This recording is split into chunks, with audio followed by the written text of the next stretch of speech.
శుభాకాంక్షలు, అలాగే ఈద్ శుభాకాంక్షలు. ఇలా కలవడం కొత్తగా ఉంది. ముఖ్యంగా తిమ్మరాజుపల్లి టీవీ ఈ సినిమా ముని నాకు ఫస్ట్ టైం నా సినిమా సెట్లో ఉన్నాడు అనమాట. తను ఒక ఆన్లైన్ ఎడిటింగ్ చేస్తున్నప్పుడు మీ ఇద్దరం పక్కన కూర్చున్నాడు, సీన్ చేసి ఎడిట్ చూపించేటప్పుడు నాకు చాలా బాగా నచ్చేది అనమాట. రోజు ఏదో పిలిచి ఏం ముని ఏమవుదాం అనుకుంటున్నాం అంటే, ఇలా సార్ 10 years అయిపోయింది సార్ ఇండస్ట్రీకి వచ్చి, డైరెక్షన్ ప్రయత్నిస్తున్నాను, కొంచెం చూడాలనుకుంటున్నాను సార్ అంటే, అవునా ఏదైనా పాయింట్ ఉంటే చెప్పు ముని చూద్దాం అనుకున్నాను. చూద్దాం అన్నాను. అప్పటికి నా దగ్గర డబ్బులు లేవు, చేస్తానో చేయనో తెలియదు, బట్ ఒక హోప్ అయితే ఉండేది. ఖచ్చితంగా మనం సెటిల్ అయిన రోజు మనకి వీలైనంత చేద్దామని చిన్న హోప్ ఉండేది. ఆ రోజు ఏదో చెప్పేసా ముని కథ చెప్పు ఏదన్నా ఉందంటే, ఇదిగో నాకు తెలిసి ఇక్కడ ఉన్న వాళ్ళందరూ 99% ఒకరెవరైనా మిస్ అవ్వచ్చు, కానీ ప్రతి ఒక్కరు ప్రాపర్ ఊరు నుంచి వచ్చిన వాళ్ళే. ముని నాకు ఫస్ట్ టైం కథ చెప్పగానే ఒక ఊర్లో, అంటే తిమ్మరాజుపల్లి టీవీ అంటే ఏం లేదండి, మీకు సింపుల్గా చెప్పాలి. నేను చిన్నప్పుడు మా ఊర్లో ఉన్నప్పుడు మా ఊర్లో ఒకే ఒక టీవీ ఉండేదన్నమాట. ఒకరింట్లోనే టీవీ ఉండేది.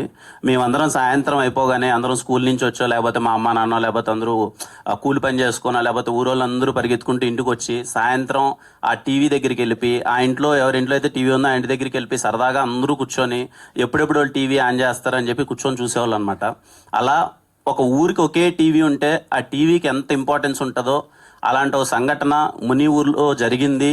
ఒక శివరాత్రి పండగకి టౌన్ నుంచి ఒక 3 రోజుల పాటు టీవీని రెంట్కి తెచ్చుకొని ఊర్లో పెట్టుకొని ఎలా సెలబ్రేట్ చేసుకునేవాళ్ళు అంటే, ఈ కథ మొత్తం 1990s జరిగే కథ. 95 ఆ టైంలో మనందరికీ తెలుసు. ఇక్కడ చాలా మందికి అప్పట్లో టీవీ అంటే ఎంత స్పెషల్ అని. ఇప్పుడంటే బెడ్రూమ్కి ఒక టీవీ వచ్చేసింది, ఎవరు రిమోట్ కూడా పట్టుకోవట్లేదు, అందరూ ఫోన్లలో ఉన్నారనుకోండి. అప్పుడు టీవీ అంటే చాలా స్పెషల్ కదా, అసలు నిజంగానే ఊరికి ఒక టీవీనే ఉండేది. ఆ కథ నాకు ముని చెప్పగానే చాలా హానెస్ట్గా అనిపించింది. చెప్పేటప్పుడే మనం నాకు చాలా క్లియర్గా చెప్పాడు, సార్ ఇది ఎంటర్టైన్మెంట్ సినిమా కాదు, నేను ఏదో కమర్షియల్ ఎలిమెంట్స్ చేయాలనుకోవట్లేదు, ఏమీ లేదు. నేను కళ్ళకు చూసినట్టు మా ఊర్లో చూసిన, ఒక తిమ్మరాజుపల్లిలో చూసిన ఒక నిజంగా క్యారెక్టర్స్ మధ్య ఉన్న ఇన్నోసెన్స్ కానీ, డ్రామా కానీ, ఒక టీవీకి ఉన్న ప్రాధాన్యత కానీ, ఇది మొత్తం నేను చాలా క్రిస్టల్ క్లియర్గా చెప్దాం అనుకున్నాను సార్ అన్నాడు. నాకు అది నచ్చిందండి. అంటే ఏదో కొన్ని సినిమాలు మనకి తెలిసిపోద్ది, అరే ఈ సినిమా ఎంటర్టైన్మెంట్ వేస్తున్నాము, ఇది కమర్షియల్గా వర్కౌట్ అయిపోద్ది, ఇక్కడ డబ్బులు వచ్చేస్తుంది.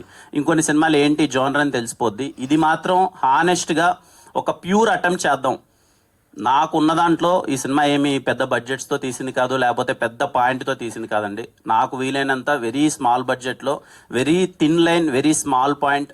ఒక సమ్మర్లో మీరందరూ, నాకు తెలిసి సమ్మర్ వచ్చింది కదా, April 17th రిలీజ్ చేయడానికి కూడా కారణం ఏంటంటే వేసవి సెలవులు. మీరందరూ ఒకటైతే నేను కన్ఫామ్గా చెప్పగలను, ఆ 2 గంటల పాటు మీరు ఊరికి వెళ్ళి ఆ ఊరోళ్ళ క్యారెక్టర్లు, ఆ ఊరోళ్ళ ఇన్నోసెన్స్, మేబీ ఈ జనరేషన్కి టీవీ వాల్యూ తెలియకపోతే, ఓహో టీవీ కంటే ఇంత ఇంపార్టెన్స్ ఉండేదా, ఒక ఊరికి మొత్తం ఒక టీవీనే ఉంటే ఆ ఊరు మొత్తం పరిగెత్తుకుంటూ ఆ ఇంటి దగ్గర కూర్చునే వల్ల అనే చిన్న ఆ మూమెంట్స్ అన్ని చెప్తుంది. ఇంకా 90s వాళ్ళకైతే ఆ నాస్టాలజిక్ మూమెంట్స్ అన్ని గుర్తొస్తాయి. ఇంకా మీ అమ్మ నాన్న, అవ్వ తాత, వాళ్ళ పెద్దలకైతే వాళ్ళందరినీ మీరు థియేటర్కి తీసుకెళ్ళండి. ఐఎమ్ షూర్ వాళ్ళందరూ చాలా హ్యాపీగా ఫీల్ అయిపోయి వాళ్ళ మెమరీస్ అన్ని మీకు చెప్తారు. అవునరా మనకు కూడా మన ఊళ్ళో వీళ్ళకి ఒక టీవీనే ఉండేది, మేమందరం పరిగెత్తుకుంటూ అలా కూర్చునే వాళ్ళం, ఆడు చూసేవాళ్ళం అని చెప్పి. అలాంటి సినిమా తిమ్మరాజుపల్లి April 17th వస్తుంది. ప్రాపర్గా మీ ఫ్యామిలీ అందరితో కలిసి థియేటర్కి వెళ్ళండి. నేను ఒకటే చెప్తున్నాను, వెరీ హానెస్ట్ ఫిలిం. కొన్ని సినిమాలు ఉంటాయండి, నేను ఫస్ట్ తిమ్మరాజుపల్లి మనోడు చెప్పాడు, మొత్తం అంతా మన వాళ్ళు అందరూ కొత్త ఆర్టిస్టులు, పర్ఫార్మెన్స్ అందరూ నాకు ఆడిషన్స్ చేశారు, ఆడిషన్ టేప్ మొత్తం చూపించారు, అందరూ ఏంటి ఇంత బాగా చేస్తున్నారు పర్ఫార్మెన్స్ అనుకున్నాను. తిమ్మరాజుపల్లి సినిమా నేను చూసిన తర్వాత నాకు కలిగిన ఫీలింగ్ ఏంటంటే, కొన్నిసార్లు మనము అంటే ఈ రవీంద్ర భారతిలో కానీ ఎక్కడైనా నాటకాలు జరుగుతుంటాయి కదండి, మనం టికెట్ పెట్టుకొని వెళ్ళి చూద్దాము ఎలా చేశారు పర్ఫార్మెన్స్ అని చెప్పి. I request you all, Thimmarajupalli TV అనే సినిమాకి మీరు ఒక 150 రూపాయలు టికెట్ పెట్టుకొని వెళ్ళండి వీళ్ళ పర్ఫార్మెన్సెస్ చూడడానికి. నేను చెప్తున్నాను, మెస్మరైజ్ చేస్తారు ప్రతి ఒక్కరు. ఈ స్టేజ్ మీద ఉన్న ప్రతి ఒక్క ఆర్టిస్ట్ ఆ రోజు మీరు థియేటర్లో కూర్చుంటే ఏంటి ఇంత బాగా పర్ఫామ్ చేయగలరా, అరే ఇంత నేను చూసినప్పుడు నేను షాక్ ఫీల్ అయ్యానండి. అరే నేను చేయగలను ఇలా పర్ఫార్మెన్స్, నేను చేయలేనేమో, దీంట్లో చేసిన చాలా మంది పర్ఫార్మెన్స్లో ఆ రోల్ నాకు ఇచ్చి నన్ను చేయమంటే నేను అంత బాగా యాక్టింగ్ చేయలేనేమో, అంత బాగా చేశారు యాక్టింగ్ అంతా. I'm so proud of them. నేనేదో చేశానని కాదండి, ఏదో నాకు వీలైనంత ఏదో చిన్నదేదో స్టార్ట్ చేశాను, కానీ వీళ్ళందరి సపోర్ట్ వల్ల ఈరోజు తిమ్మరాజుపల్లి టీవీ సినిమా కంప్లీట్ అయిపోయింది. ఇక్కడున్న ప్రతి ఒక్కరు ఆర్టిస్ట్ దగ్గర నుంచి టెక్నీషియన్స్ దగ్గర నుంచి ప్రతి ఒక్కరు వాళ్ళు తిరిగి ప్రొడక్షన్కి సపోర్ట్ చేశారు. అసలు కంఫర్ట్స్ అన్నీ మర్చిపోయి ఆ ఊర్లోకి వెళ్ళిపోయి నిజంగా ఊరోళ్ళ ఉండి, మేము ఏ క్యారవాన్ ప్రొవైడ్ చేయలేదు, ముందే చెప్పాం మన దగ్గర ఉన్న బడ్జెట్స్లో క్యారవాన్లు అవన్నీ అవ్వమని. వాళ్ళు ఊర్లోనే ఉండి ఒక ఇల్లు తీసుకొని అక్కడే మొత్తం, పర్టికులర్గా అమ్మాయిలందరికీ థ్యాంక్ యూ సో మచ్. మీరు మీ కంఫర్ట్స్ అన్నీ వదిలేసి అంత బాగా ఉన్నందుకు. అలాగే టెక్నీషియన్స్ ముందుగా వంశీ గురించి మాట్లాడాలి. వీడు ఎక్కడ తమ్ముడు వంశీ అన్న, నేను చాలా హానెస్ట్గా చెప్తున్నానన్న, ఈ కుర్రోడు దొరకడన్నా. చిత్త కొట్టేశాడు. నేను బ్యాక్గ్రౌండ్ స్కోర్ చూసిన తర్వాత వంశీ కలిసి అసలు ఏంటి వంశీ అని అంటే, మనోడు ఇన్ని రోజులు ఎక్కడున్నాడో నాకు తెలియదు. నాకే ఆశ్చర్యం అండి, ఈ సినిమాలో డిఓపిగా చేసిన అక్షయ్ బ్రో కానీ, మనోడు లిరిసిస్ట్ సనారే కానీ, ఇన్ని రోజులు వీళ్ళు ఏంటి అసలు ఇంత టాలెంట్ ఏంటి నేను చూసినప్పుడు చాలా హ్యాపీగా ఫీల్ అయ్యాను. I'm so proud of you all and I'm sure మీ అందరికీ చాలా అంటే చాలా మంచి కెరియర్ ఉంది. Thank you. ఇంకా మా టీం గురించి తర్వాత మాట్లాడతానండి. ముని, నీకు చాలా మంచి జరగాలి ముని. మనోడు అన్నట్టే చాలా నిజంగా పాపము ఎప్పుడు ఆఫీస్లోనే ఉంటాడు, ఏ పండగ జరిగినా ఇంటికి వెళ్ళడు. ఏముంది ముని, వెళ్ళేసిరా, లైఫ్లో సక్సెస్లు ఫెయిల్యూర్లు వస్తాయి, సరే కొడతాంలే, నిదానంగా కొడతాంలే అని చెప్పి ఊరికి వెళ్ళవా, అమ్మని కలవా, అది ఇది అంటే, లేదు సార్ ఇంట్లో పరిస్థితి కాదు, నేను వెళ్ళనని చెప్పి సినిమా రిలీజ్ అయ్యేంత వరకు ఇంటికి వెళ్ళనని కూర్చున్నాడు. అది నాకు పెద్ద ప్రెషర్ అయిపోయింది, ఎప్పుడు రిలీజ్ చేయాలి సినిమానని. ఖచ్చితంగా సినిమా రిలీజ్ అయ్యి నీకు మంచి పేరు రావాలి, ఫ్యామిలీ బాగుండాలి హ్యాపీగా. మీ అందరికీ థ్యాంక్ యూ అన్న, చాలా ఓపిక్గా ఉన్నారు.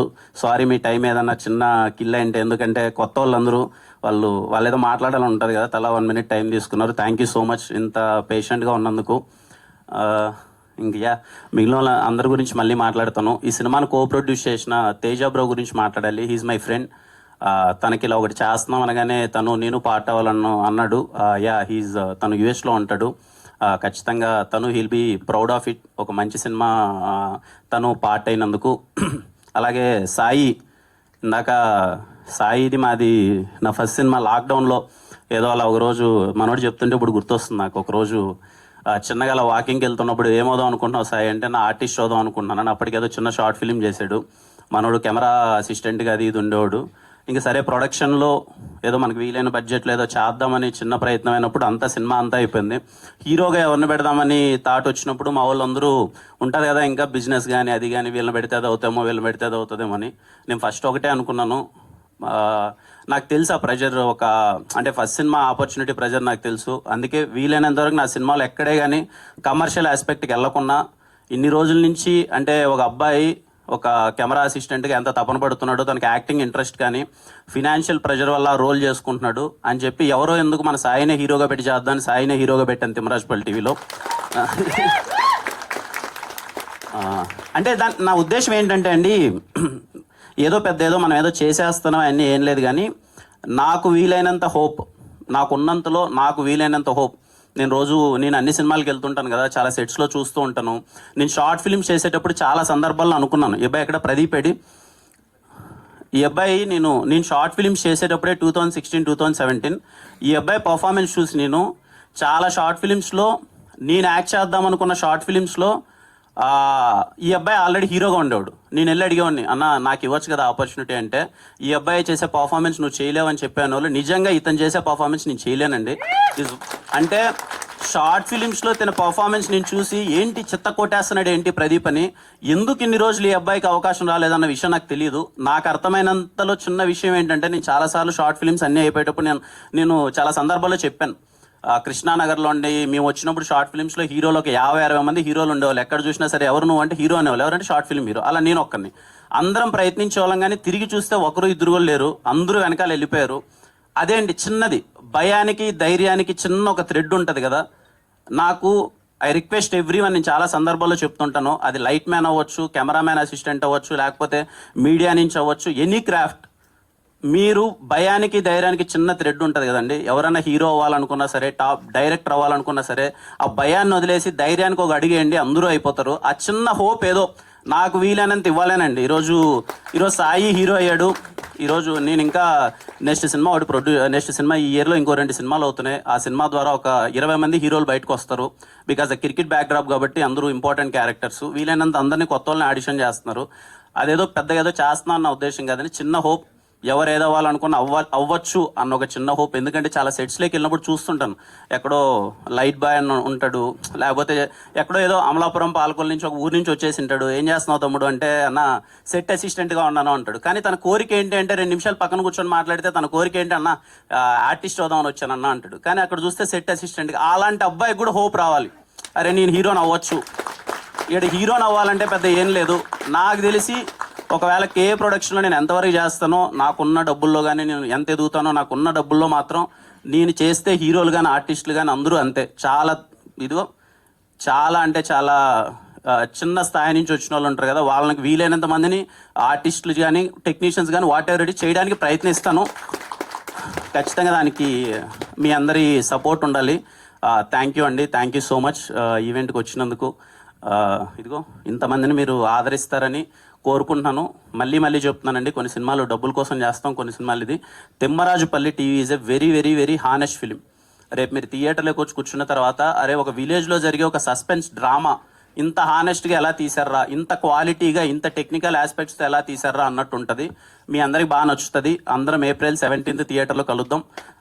మరిన్ని ఈవెంట్లు ఉంటాయి, ఈ సినిమా గురించి మరింతగా మాట్లాడదాం. అండ్ తిమ్మరాజుపల్లి టీవీలో పనిచేసిన ప్రతి ఒక్కరికి, లైట్ మ్యాన్ అన్న దగ్గర నుంచి హీరో వరకు ఆర్టిస్టులు అందరికీ ప్రతి ఒక్కరికి thank you so much. Me support వల్లనే ఈ సినిమా కంప్లీట్ అయింది.